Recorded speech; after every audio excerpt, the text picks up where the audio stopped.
जय श्रीराम मंडळी, हे गव्हाचं पीठ आहे. यापासून आपण छान वस्तू बनवायची आहे, जी मुलांना डब्यामध्ये पण देऊ शकता आणि तुम्ही घरी पण खाऊ शकता. त्याआधी आपण गव्हाचं पीठ कसं मळायचं हे तुम्हाला मी आजच्या व्हिडिओमध्ये दाखवणार आहे. चला सुरुवात करायची आहे मंडळी. सर्वात आधी आपण थोडंसं पाणी टाकायचं आहे. त्यानंतर पीठ किती आहे बघून मीठ टाकायचं आहे. चवीप्रमाणे मीठ टाकायचं आहे, कारण मीठ पण चपातीमध्ये बरोबर लागलं पाहिजे. मीठ थोडं विरघळून घेऊया. आता हे गव्हाचं पीठ आपण टाकायचं आहे. जर तुम्ही पीठ चाळलेलं नसेल तर चाळून घ्यायचं आहे मंडळी. थोडं थोडं पाणी टाकून घट्ट पीठ मळून घ्यायचं आहे मंडळी. बऱ्याच लोकांना पीठ मळण्याचा फार कंटाळा येतो. त्यासाठी आजच्या व्हिडिओमध्ये आपण झटपट पीठ कसं मळावं हे मी तुम्हाला दाखवत आहे. एकदम पाणी कधीच टाकायचं नाही मंडळी. थोडं थोडं पाणी टाकायचं. त्यामुळे काय होतं, पीठ चांगलं व्यवस्थित मळलं जातं.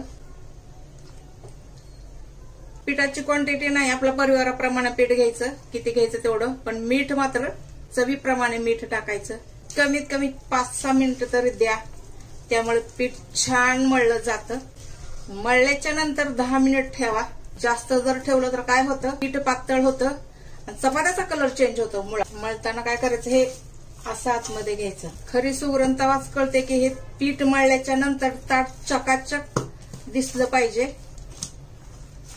आजूबाजूला पीठ नाही सांडलं पाहिजे, हे पण तितकंच खरं आहे.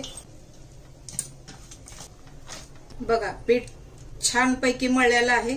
आपण आता थोडंसं तेल वरती लावायचं आहे.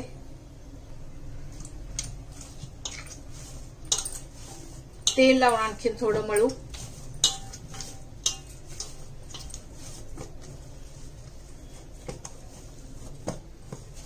हे 10 मिनिटासाठी असंच ठेवू मंडळी. 10 मिनिटांच्या नंतर आणखीन एकदा आपल्याला ह्याला मळायचं आहे. ह्याला झाकण लावून ठेवूया आपण. चला मंडळी, 10-15 मिनिटं झालं असेल. बघा, हे आपलं पीठ छान सॉफ्ट झालेलं आहे. आपण आता हे दुसऱ्या भांड्यात काढून ठेवूया. ह्याच्यावर पण ठेवू शकतो, असं काही नाही.